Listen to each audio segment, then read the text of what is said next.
Roughly everyone saw at least a half a foot of snow, but in communities like Big Bend, those totals near double digits. 12 News' Duke Carter was there for the dig out this morning.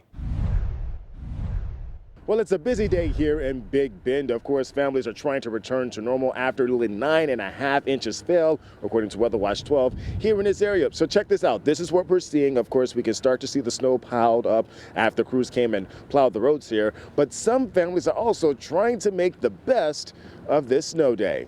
Do you like to sled? Yeah. Awesome. Yeah, it's his first snowfall here, so, and the puppies too, so we've been having a lot of fun. How? My second. Oh, you're second, sorry. My mistake. Second snowfall. People we caught up with in Big Bend say they had to clear their driveways twice. Once Saturday afternoon and then again Sunday morning.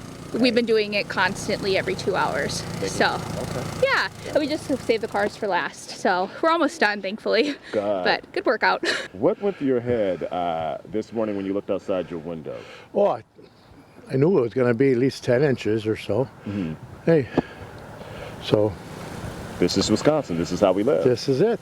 Hopefully this is it for the year or for the season. Now, of course, as families are enjoying at this time in the snow, they are preparing for potentially more snow as the week progresses. Reporting in Big Bend, Duke Carter, WISN 12 News.